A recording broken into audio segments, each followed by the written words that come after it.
Bom dia, amados, que a graça e a paz do nosso Senhor Jesus Cristo esteja com você e com a sua família no decorrer desse dia. Glória a Deus, aleluia. Meus amados, no último devocional eu comecei a comentar com vocês sobre a carta que o apóstolo Paulo escreveu aos Tessalônicos, a primeira carta, né? Ele escreveu 2 cartas para a igreja de Tessalônica. E nós sabemos o porquê que ele foi parar em Tessalônica. Porque ele foi expulso de Filipos. A cidade de Filipos era a cidade mais próxima ali da divisa da Europa com a Ásia Menor.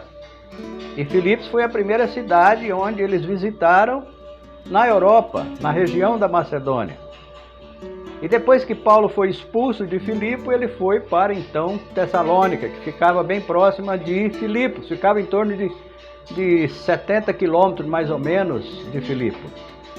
E Tessalônica era a segunda maior cidade da Grécia. A primeira era Corinto, que era a capital, depois Tessalônica.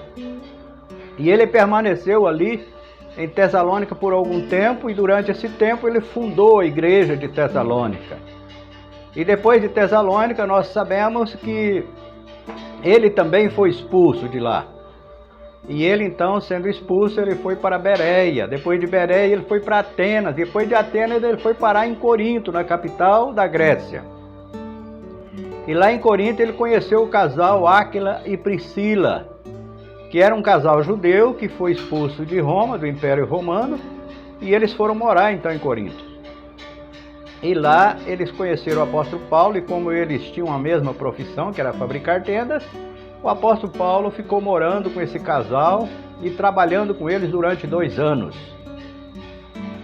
E durante esse período que o apóstolo Paulo passou lá em Corinto, ele ficou sabendo que os irmãos de Tessalônica estavam com muita dúvida sobre a segunda vinda de Jesus. E muitos deles acreditavam até que Jesus já tinha vindo. Eles receberam alguns estudos de alguns líderes dizendo que essa segunda vinda de Jesus já tinha acontecido. Então foi em razão disso que o apóstolo Paulo resolveu escrever essa primeira carta aos irmãos de Tessalônica, exatamente para tirar dúvidas, as dúvidas que eles tinham com relação à segunda vinda de Jesus. Então esta foi a razão básica do apóstolo Paulo ter escrito essa primeira carta aos irmãos de Tessalônica, tá? E no próximo devocional, então, eu vou comentar sobre a segunda carta que ele escreveu. Ele escreveu a primeira carta e escreveu a segunda carta.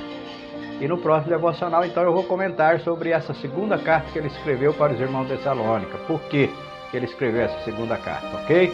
Eu te aguardo, então, no próximo devocional. Um beijo no seu coração, fiquem todos na paz do nosso Senhor Jesus, e que Deus te abençoe abundantemente nesse dia, você e toda a sua família. Amém.